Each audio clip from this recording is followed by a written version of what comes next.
শাক-পাচলি কলৰ খেতিৰে স্বনিৰ্ভৰশীল হৈছে তিনিচুকীয়াৰ এজন ব্যক্তি। প্ৰায় 30 বিঘা ভূমিত 15 বছৰ ধৰি বন্ধাকবি, ওলকবি, ফুলকবি, লাই, মূলা, জিকা আদি 13 বিধ শাক-পাচলিৰ খেতি কৰি আহিছে তিনিচুকীয়াৰ বৰলাই পুলিৰ মৰাণকাৰী গাঁৱৰ চন্দ্ৰ বুঢ়াগোহাঁই। শাক-পাচলি আৰু কল খেতিৰ জৰিয়তে নিজৰ লগতে আন কেইবাটাও পৰিয়ালক স্বাৱলম্বী কৰি নিজৰ সপোন বাস্তৱত পৰিণত কৰিছে চন্দ্ৰ বুঢ়াগোহাঁই। খেতি কৰিয়ে বছৰি প্ৰায় 6 লাখ টকা উপাৰ্জন কৰা চন্দ্ৰ বুঢ়াগোহাঁই সফল খেতিয়কৰ সন্মান লাভ কৰিবলৈ সক্ষম হৈছে।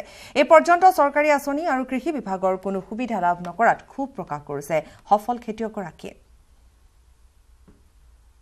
মোৰ প্ৰায় 5-6 লাখ মান উপাৰ্জন হয়। তাৰে 4 লাখ মান টকাটো হাজিৰাই গুচি যায়। 10-12 জন মানুহ কাম লাগে। প্ৰায় 2 লাখ মান টকা মোৰ থাকে।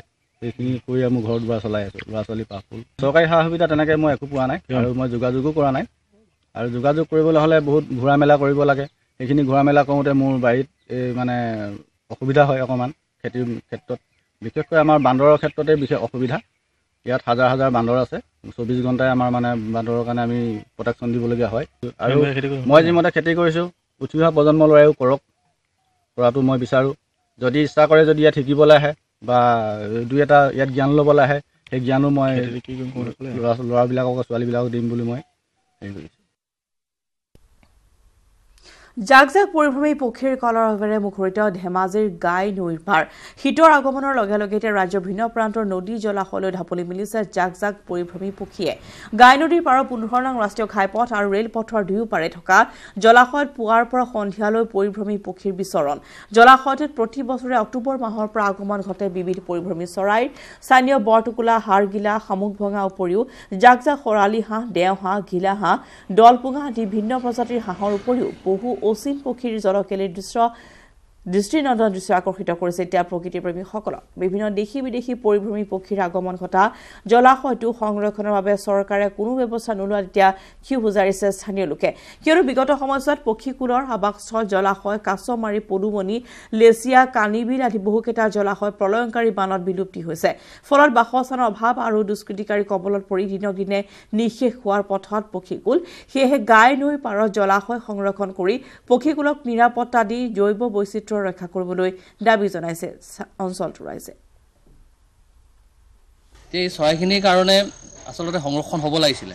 মই ব্যক্তিগতভাৱেও বিগত 5 বছৰ বন বিভাগক অনুৰোধ জনাই আহিছোঁ আৰু জৈৱ বৈচিত্ৰ্য যিটো আপোনাৰ বিভাগ আছে তেওঁলোকৰ ওচৰত দৰখাস্ত কৰা হৈছে। এটা প্ৰাকলন বনাই দিয়া হৈছিলে নিজৰ পকেটৰ ধন খৰচ কৰি পেলাই। সেইমতে সঁহাৰি দিছিল, কিন্তু ৰহস্যজনকভাৱে বিগত 2টা বছৰে তেওঁলোকৰ ফালৰ পৰা কোনো ধৰণৰ বিহিত ব্যৱস্থা ইয়াতে কৰিবলগীয়া যিটো ব্যৱস্থা তেনেধৰণৰ কোনো ব্যৱস্থা কৰা নাই। এটা সৰু পক্ষী উদ্যান কৰিবৰ কাৰণে আমি আবেদন জনাইছিলোঁ আৰু তেওঁলোকৰ ফালৰ পৰা হ'ব বুলি কৈছিল।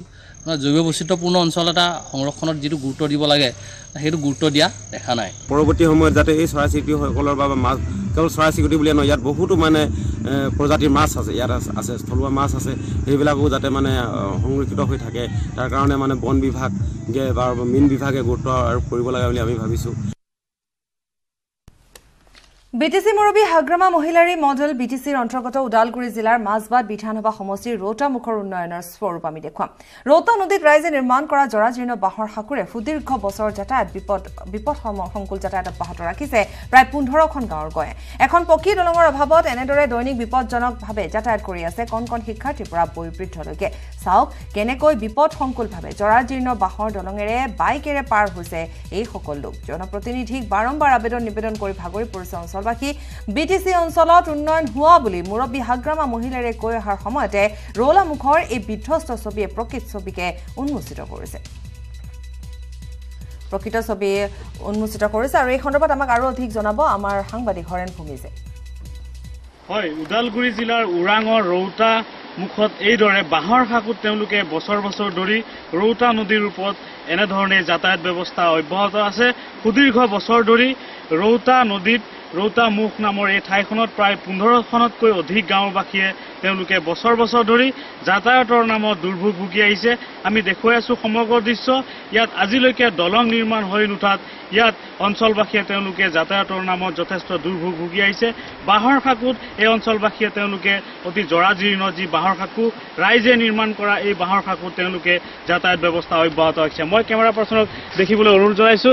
এয়া আচলতে ৰৌতা মুখৰ যি বাঁহৰ সাঁকো তেওঁলোকে এই বাঁহৰ সাঁকোতে তেওঁলোকে বছৰ বছৰ ধৰি যাতায়াত অব্যাহত ৰাখিছে কিন্তু জনপ্ৰতিনিধি চৰকাৰ প্ৰশাসনে ইয়াত দলং নিৰ্মাণৰ ক্ষেত্ৰত কোনো ধৰণৰ ব্যৱস্থা গ্ৰহণ কৰা নাই আমাৰ লগত এই মুহূৰ্তত গাঁওবাসী আছে কি ক'ব কেনেধৰণে কি অসুবিধা পাইছে আপোনালোকে আমি ইয়াত আমাৰ বহু বছৰ ধৰি এই গাঁওখনত এই দলংখন নিৰ্মাণ কৰাৰ নামত বহুতো আমাৰ নেতাসকলে আহি পেলাই প্ৰতিশ্ৰুতি দি গৈছে তথাপি আমি ৰাইজে আমি এই দলংখন বছৰে আপোনাৰ বাৰণি পানীত দলংখন উঠি যায় উঠি যোৱাৰ পিছত আমি এই দলংখন বছৰে পানী অলপ কমিলে আকৌ গাঁৱৰ ৰাইজে লাগি ভাগি দলংখন এনেকে দিওঁ তাৰপিছত আমাৰ ধৰক স্কুলৰ ল'ৰা ছোৱালী আৰু গাঁৱৰ বা 10-15খন গাঁৱৰ বহুতো মানুহ এইটো ৰাস্তাই দিয়ে আপোনাৰ এই দলংখনেদি অহা যোৱা কৰে তাৰপিছত কি গাঁওখনৰ নাম কি গাঁওখনৰ নাম হৈছে ৰৌতামুখ আমাৰ এই ওচৰৰ এইখন গাঁৱৰ নাম ৰৌতামুখ আৰু তাৰ বাহিৰেও বহুত কেইখন গাঁও এইটো ৰাস্তাৰে 15খন গাঁও অহা যোৱা কৰে 15টা গাঁও মানে বাৰিষাত কেনেধৰণে অহা যোৱা কৰে বাৰিষাতো পানী বাঢ়ি গ'লে আপোনাৰ দলংখন উঠিয়ে যায় তাৰপিছত আমি পানী ধৰক আজি বাঢ়িলে আজি দিনটো আমাৰ মানে যাতায়াত বন্ধই হৈ যায় ছাত্ৰ ছাত্ৰীসকলৰ স্কুল ক্ষতি হৈ যায় হয় স্কুলত যাবলৈ আৰু অসুবিধা হ'লে আৰু স্কুল যোৱা নহয় আৰু এম্বুলেন্স আদি আহে এম্বুলেন্স আহাটোতো দূৰৰে কথা আপোনাৰ আহিব কেনেকে অসুবিধা হৈ যায় তো তেনেকুৱা বেমাৰ আজাৰ হয় নিশ্চিতভাৱে কি ক'ব মানে এনেকুৱা দলঙত আহি কিনে দেখা পাওঁ যে বৰ বেয়া আপুনি ক'ত গৈ আছে এতিয়া মই ধনচিৰি ঘাট গৈ আছিলোঁ এনেকৈ অহা যোৱা কৰে এনেকুৱা কেতিয়াবা আহি যাওঁ এনেকুৱা ঘূৰি আহিব লাগে কষ্ট হয় কেতিয়াবা এনেকুৱা শ্বৰ্টকাট মাৰিলে মানে এইটো কিমান বছৰ হ'ল এইটো এনেকুৱা পৰি আছে এইটো বহুত বছৰৰ পৰা বছৰে গাঁৱৰ ৰাইজে বনাই থাকে নিজে বনাই কি নদী এইটো ৰৌতা নদী বুলি কয় নেকি ৰৌতা নদী কিন্তু আজিলৈকে দলং হোৱা নাই হয় কি ক'ব আমি আৰু কি ক'ম এতিয়া ইমান বছৰলৈকে আমি দলংখন দিব বুলি আশা কৰি আছিলোঁ কিন্তু এতিয়ালৈকে দিয়া নাই চৰকাৰে দিয়া নাই কিন্তু আমাৰ ভাই ভণ্টি আহা কিন্তু স্কুলৰ পৰা অহাৰ কাৰণে অলপ অসুবিধা হয় আৰু ষ্টুডেণ্টবিলাক স্কুল যায় কষ্ট হয় কিন্তু নদী বাঢ়িলে আৰু আমাৰ স্কুলৰ ছাত্ৰবিলাক যাব নোৱাৰে